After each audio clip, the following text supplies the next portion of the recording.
Panthers India के कार्यकर्ताओं के ऊपर इलेक्शन के दौरान लगातार हमले होते रहे। नंसवाल ब्लॉक में भी हुए, जैसे हमने पहले भी कहा था, मथुआर में भी हुए, बलवाल ब्लॉक में हुए, नगरोटा में हुए, लेकिन अभी तक दोषियों को पकड़ा नहीं गया है। उन्होंने जानलेवा हमले किए। पुलिस इस बात को अच्छे तरीके से जानती है।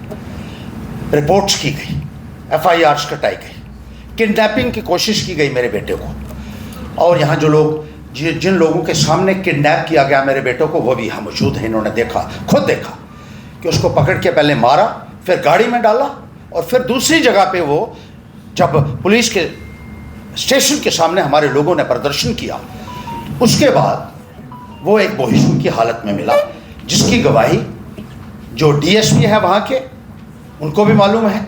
वो खुद ले गए थे हॉस्पिटल में, और हॉस्पिटल में ये सूरत हाल था जहाँ डॉक्टरों ने सर्टिफाई किया कि इनको कहाँ कहाँ चोटें पहुँची हैं। सिर के ऊपर चोटें थी, शरीर के ऊपर जगह जगह चोटें थी, और टांगों के ऊपर और पैरों की हड्डियाँ तोड़ दी थी।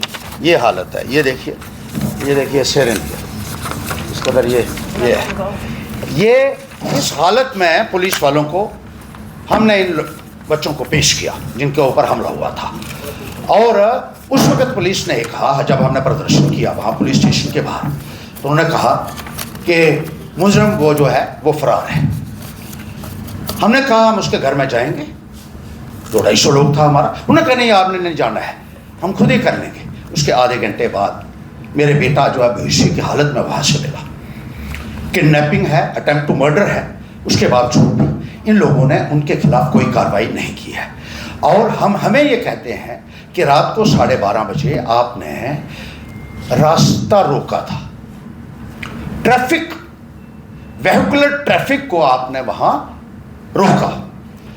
तो मैं इस SHO से पूछना चाहता हूं कि मुझे बताओ कि रात को 12:30 बजे कितना ट्रैफिक चल रहा था वहां, उसकी तस्वीर लाइए। और जिस गाड़ी को रोका मैंने, या जिस शख्स को रोका था, जिसकी गाड़ी रुकी थी, उसका भी फोटो दिखाइए मुझे कि कौन सी गाड़ी को हमारे लोगों ने रोका था। पुलिस स्टेशन के बाहर इन्होंने गेट बंद करके रखा हुआ था, और पुलिस के 30-40 लोग खड़े थे, और जब हमारे लोग गए तो उन्होंने हमें वही रोक दिया गेट के ऊपर। 12:30 बजे ये कहते हैं कि ट्रैफिक का उल्लंघन हो गया, और आपने ट्रैफिक का जो है उसकी वजह से ट्रैफिक जो आने जाने वाली ट्रैफिक थी वहाँ 12:30 बजे, वो कौन सी ट्रैफिक थी, ये मैं इनसे पूछना चाहता हूँ। लेफ्टिनेंट गवर्नर महोदय, आप तो कानून व्यवस्था के लिए अपने आप को कहते हैं कि कानून व्यवस्था आपके अंडर है, और आपकी पुलिस क्या कर रही है? गुंडे और मवालियों के साथ मिलकर शरीफ लोगों को पिटवा रही है। ये बच्चे जो है ना, ये इंजीनियर है।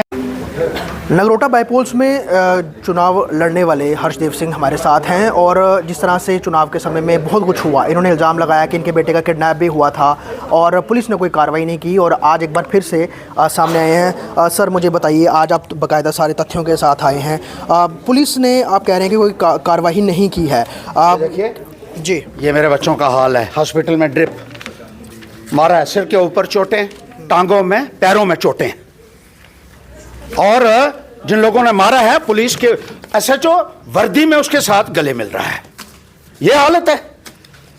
लोग कहते हैं कि वहां का SHO कोई रशपाल नाम का आदमी है, जिसके फोटो लगे हुए हैं थाने में, हिस्ट्री शीटर है वो, 18 FIR उसके खिलाफ लगी हुई। वो फैसला करता है किसके खिलाफ FIR लगानी है, किसके खिलाफ नहीं लगानी है। हमने दर्जनों कंप्लेंट उसके साथ की कि अलग अलग जगह पे लोगों को पिटाई की इन लोगों ने, इनके गुंडों ने, BJP के गुंडों ने। किसी के ऊपर कार्रवाई नहीं हुई, किसी के ऊपर कार्रवाई नहीं हुई। और लेफ्टिनेंट गवर्नर महोदय ये कहते हैं कि लॉ एंड ऑर्डर मेरे पास है।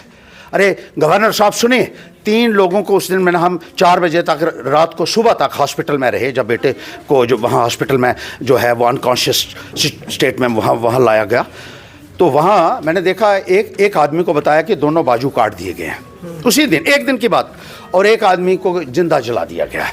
ये कानून की व्यवस्था है आपकी। जम्मू जो राजधानी है हमारी, और दावे बड़े बड़े करते हैं कि आपने कानून को बहुत बड़ा जो है वो यहाँ की स्थिति को पूरे नियंत्रण में रख दिया है। अरे बयान देना एक बात है, कितनी गुंडागर्दी आपकी हो रही है। नगरोटा में 5 जो SHO लगा है, ये 5वीं बार लगा है यहाँ पे। कोई आपके पास एक पुलिस अफसर नहीं रहा जिसको आप SHO लगा सके नगरोटा में।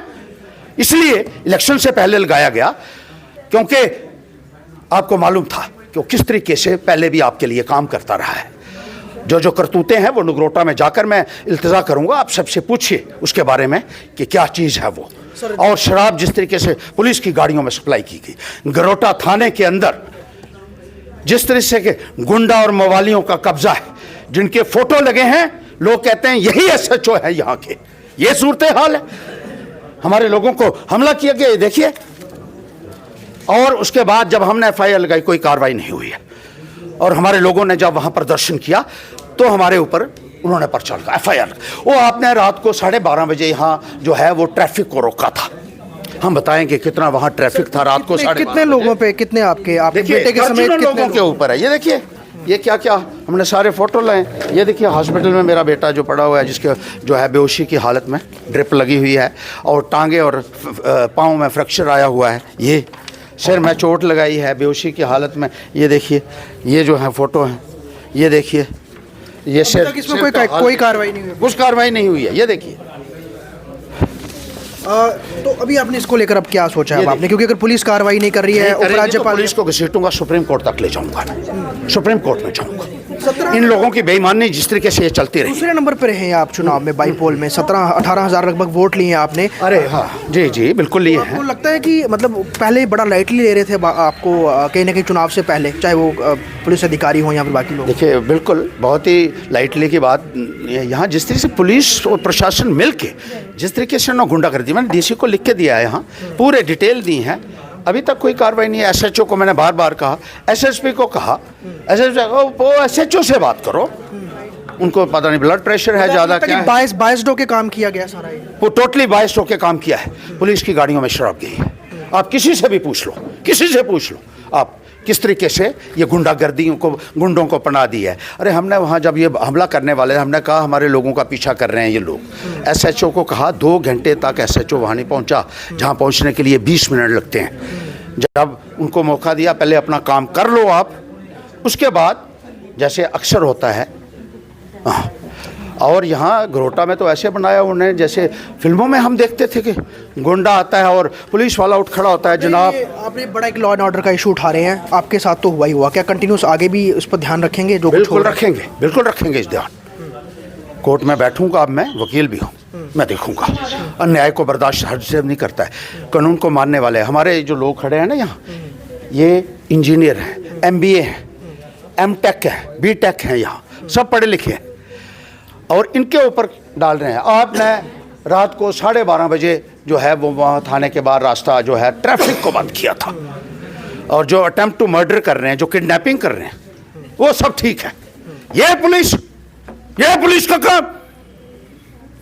साफ तौर पर यहाँ पर हर्षदेव सिंह जो हैं वो इल्ज़ाम लगा रहे हैं, और उन्होंने कहा है कि अगर जिन लोगों ने उनके पार्टी के वर्कर्स के ऊपर या फिर उनके बेटे के ऊपर जो हमला हुआ, उन लोगों पर अगर मामला दर्ज नहीं होगा तो कहीं ना कहीं सुप्रीम कोर्ट तक जाएंगे। और ये बात बहुत दूर तक अब जाने वाली है, क्योंकि बड़े सारे मामले लॉ एंड ऑर्डर को लेकर जम्मू और जम्मू के कंसर्निंग आगे पीछे के जितने भी कॉन्स्टिट्यूंसीज़ हैं, इलाके वहाँ देखने को निकल के आ रहे हैं, लेकिन पुलिस कुछ कर नहीं रही है। ओवरऑल दूसरे नंबर पर बाईपोल्स में रहने वाले नगरोटा कॉन्स्टिट्यूंसी में हर्षदेव सिंह आज एक बार फिर से बाहर आए हैं, और बाकायदा वो फ़ोटोज़ और तमाम तथ्य लेके आए हैं, जो कि कहीं ना कहीं वो इल्ज़ाम लगा रहे हैं पुलिस बायस्ड होकर काम कर रही है, और लॉ एंड ऑर्डर की सिचुएशन जम्मू कश्मीर में इस समय बहुत ज़्यादा खस्ता हाल है। जम्मू कश्मीर लद्दाख के लिए जम्मू से ख्वाहिश पटियाड़ की रिपोर्ट।